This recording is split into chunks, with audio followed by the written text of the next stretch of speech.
Oh, welcome to another episode of Emerald Lake Books Live. I am Tara Alemany, the founder of Emerald Lake Books, and in today's topic, we are going to talk about partnering with other authors in order to sell more books. Now, before we get into it, I want to kind of talk first about the mindset behind it, because one of the resistances that a lot of authors have is they feel like they're in competition with other authors, thinking that there's only so many sets of eyeballs that'll, be out there to read a book. But the thing is that readers read, and they read more than one author. And so when you can find authors whose books appeal to the same readers that you want to attract and work with them to build both of your audiences at the same time, then it's a great way to be able to kind of build your platform and find readers who absolutely love what you have to share. And so that's actually probably the one place that most authors that I've spoken with seem to miss out on is they think that they need to market their book alone. And yet if you go to, before the coronavirus, before the pandemic, if you went to an author signing, the author signings that always worked the best were ones where there were multiple authors there because each of the authors were bringing their readers, their loyal fans in to see them. But at the same time, those authors, those readers were now being exposed to other authors at the event. So it was a great way to be able to leverage other people's audiences in order to build your own following. So what we're going to do is talk about 5 different ways that you can work with other authors or leverage what other authors are doing in order to find your own readers. And so we're going to start first by talking, actually there's an adage I want to share first. This is one of my favorite sayings, and it is that if you want to go fast, go alone. If you want to go far, go together. And that's one of the things that is really what I'm focusing on here when we talk about being able to build an audience and using other people's audiences to build your own. So we're going to start first with the first point I was going to make is going to be about virtual events. There is actually a really good article that was just published recently,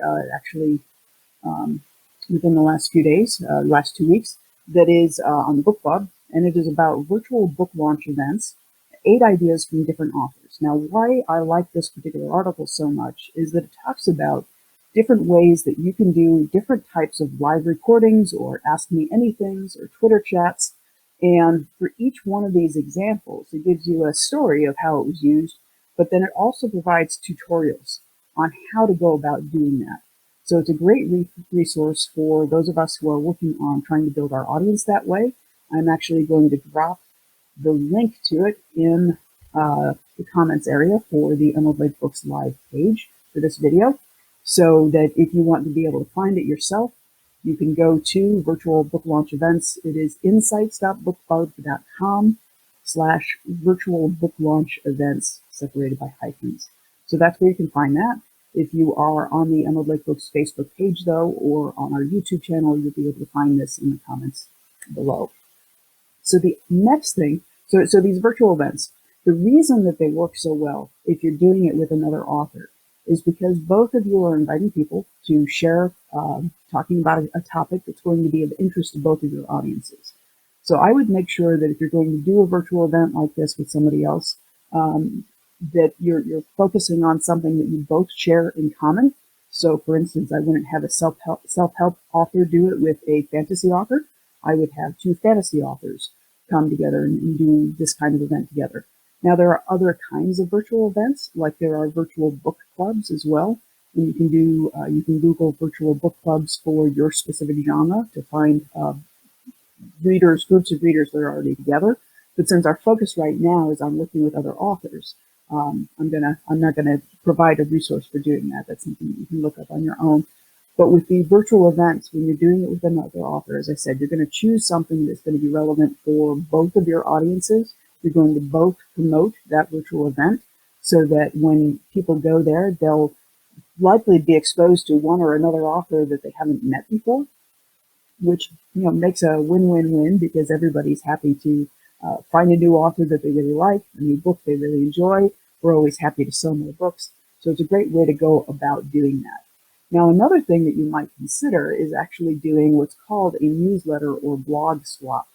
And this is where instead of doing something virtual where it's done, on video or something along those lines, you actually borrow each other's newsletter or blog to be able to share content as a guest.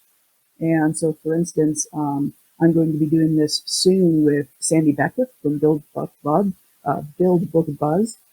Sandy is working on updating her guide on press releases for authors.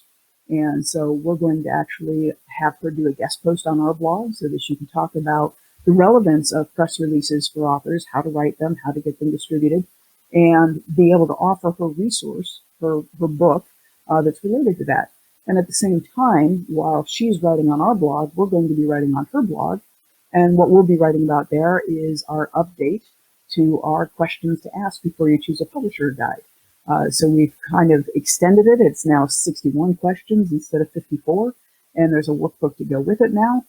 So when she's promoting her resource on our site, we'll be promoting our resource on her site.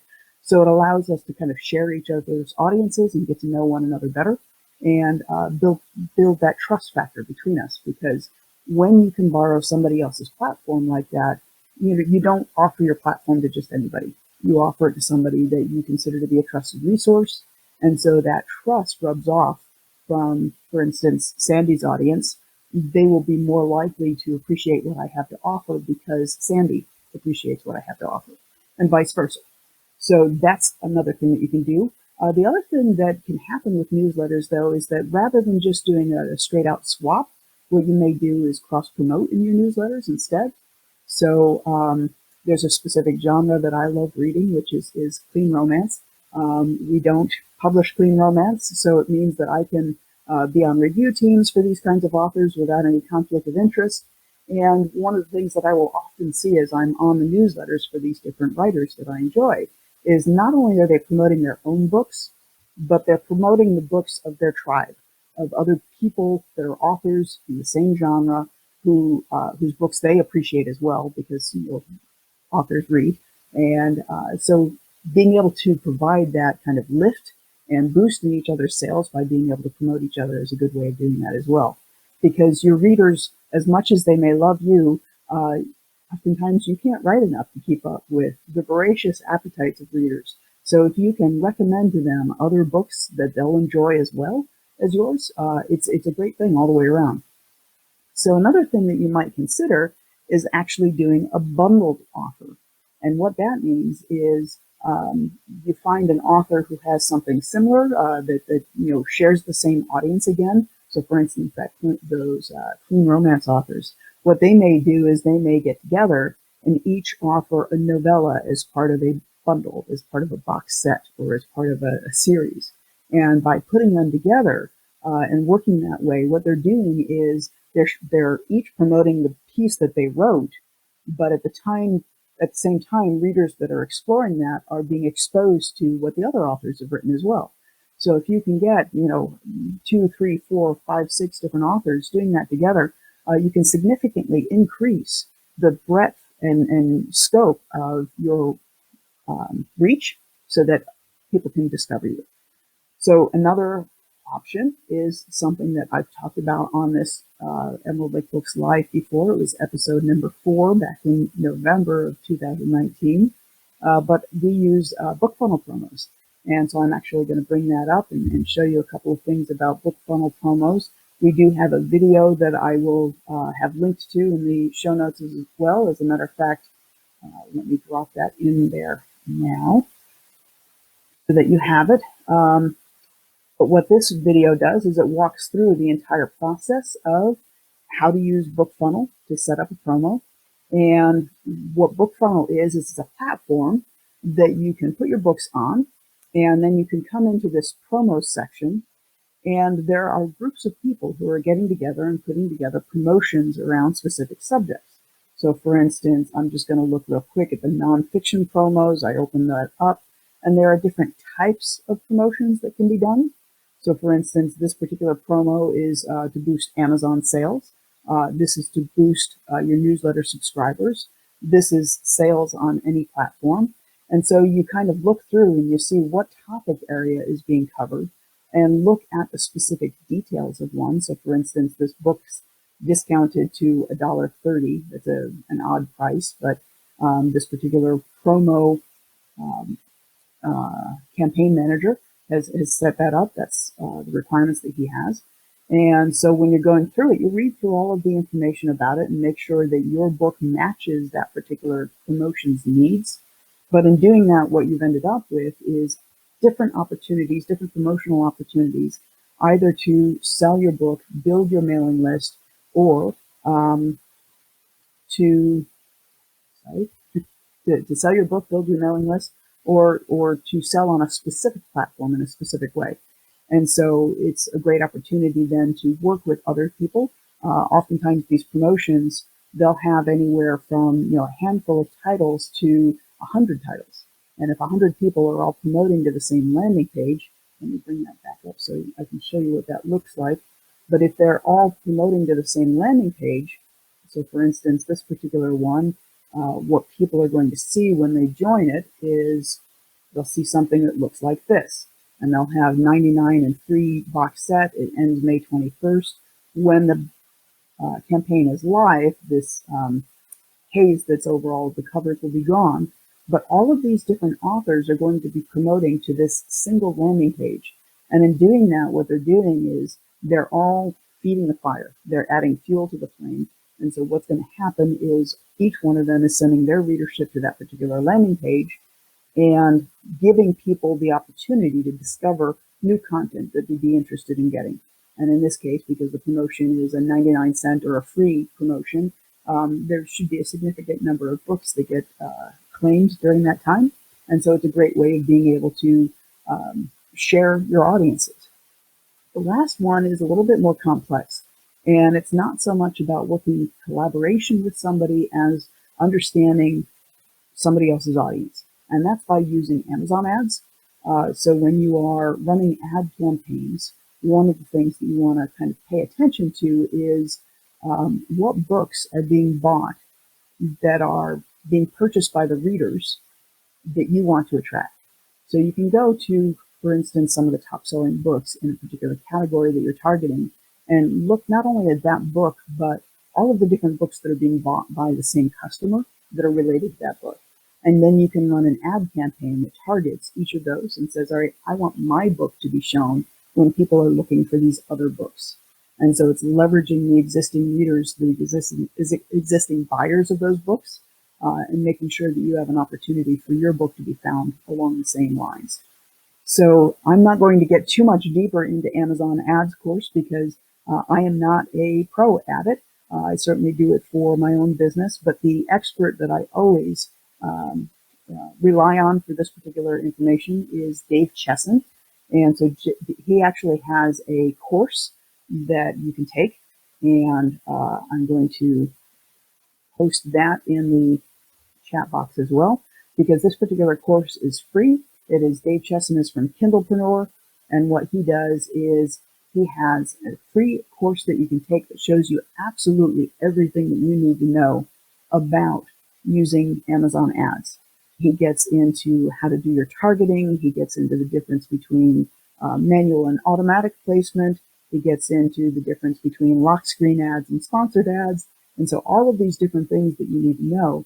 When I first started using Amazon ads, I started following step by step with an earlier version of this course. And we have seen some really great results because of all of the information that he's shared. And this is a free course, so I highly recommend it if you haven't seen it before. It's not very long, but it's very detailed. And so be sure to have your dashboard open at the same time so that you can kind of walk through what he is teaching you at the time that you're taking that particular course. So those are 5 different ways of being able to partner with other authors or work with other authors' audiences. That includes the virtual events, the newsletter or blog swaps, doing bundle offers, doing Bookfunnel promotions. Now there's also another company that used to be called InstaFreebie that is now Prolific Works. It's a similar concept in terms of how they work, but I just don't have firsthand experience to talk one way or another about the benefits of InstaFreebie or Prolific Works. Bookfunnel we have been using for years and absolutely love them, and I definitely can recommend them. And of course the 5th one then being the Amazon ads. So if you have any questions, feel free to let us know. We are always here and happy to answer what we can. And of course, maybe your question will be the next one that's answered on Emerald Lake Books Live. Please be aware as well that we invite you to subscribe to our channel here on both Facebook as well as on YouTube. If you have not seen these videos all the way through and want to see the rest of the backlog of episodes, you can find them on our YouTube channel at terrasadvice.com. Next week's topic, I'm going to have a guest with me. Her name is Jane Sagorlovich, and we are going to talk about creating a course from a book. Now, there's a lot of people that, they've invested a lot of time writing their book, and they want to be able to find other ways to leverage that same content. A course can often be a really great ancillary product to go with a book. The two paired together can broaden your reach for the same content and really help you reach the audience that you want to reach, especially if you're looking to build a business with your book. So I highly recommend being here for that one and tuning in next Friday at 3 p.m. Eastern Time. And if you have any questions, as I said before, please feel free to get in touch with us. And I will drop in a link as well in the comments for the questions to ask before you choose a publisher guide, just in case you are interested in that. And that will be it for today. Thank you so much for joining us again for another episode of Emerald Lake Books Live, and we hope to see you again next week. Take care.